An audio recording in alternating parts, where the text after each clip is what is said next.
ോടെ കണ്ണൂരിലെ വീടുകളിൽ ഈച്ചകളും ഉറുമ്പുകളും പെരുകുന്നത് ദക്ഷയാഗവുമായി ബന്ധപ്പെട്ട ഐതിഹ്യമാണ്.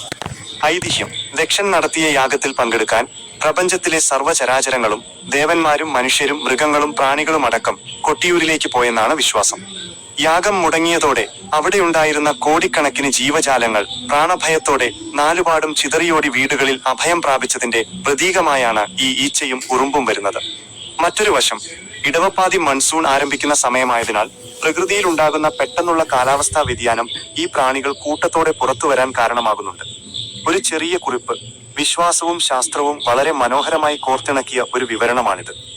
കൊട്ടിയൂർ ഉത്സവകാലത്ത് പ്രകൃതിയിലുണ്ടാകുന്ന ഈ മാറ്റം മലബാറിലെ വീടുകളിൽ ഇന്നും ആളുകൾ ചർച്ച ചെയ്യാറുള്ള ഒന്നാണ്. അതോടെ കണ്ണൂരിലെ വീടുകളിൽ ഈച്ചകളും ഉറുമ്പുകളും പെരുകുന്നത് ദക്ഷയാഗവുമായി ബന്ധപ്പെട്ട ഐതിഹ്യമാണ്. ഐതിഹ്യം: ദക്ഷൻ നടത്തിയ യാഗത്തിൽ പങ്കെടുക്കാൻ പ്രപഞ്ചത്തിലെ സർവ്വചരാചരങ്ങളും ദേവന്മാരും മനുഷ്യരും മൃഗങ്ങളും പ്രാണികളും അടക്കം കൊട്ടിയൂരിലേക്ക് പോയെന്നാണ് വിശ്വാസം. യാഗം മുടങ്ങിയതോടെ അവിടെയുണ്ടായിരുന്ന കോടിക്കണക്കിന് ജീവജാലങ്ങൾ പ്രാണഭയത്തോടെ നാലുപാടും ചിതറിയോടി വീടുകളിൽ അഭയം പ്രാപിച്ചതിന്റെ പ്രതീകമായാണ് ഈ ഈച്ചയും ഉറുമ്പും വരുന്നത്. മറ്റൊരു വശം, ഇടവപ്പാതി മൺസൂൺ ആരംഭിക്കുന്ന സമയമായതിനാൽ പ്രകൃതിയിലുണ്ടാകുന്ന പെട്ടെന്നുള്ള കാലാവസ്ഥാ വ്യതിയാനം ഈ പ്രാണികൾ കൂട്ടത്തോടെ പുറത്തുവരാൻ കാരണമാകുന്നുണ്ട്. ഒരു ചെറിയ കുറിപ്പ്: വിശ്വാസവും ശാസ്ത്രവും വളരെ മനോഹരമായി കോർത്തിണക്കിയ ഒരു വിവരണമാണിത്.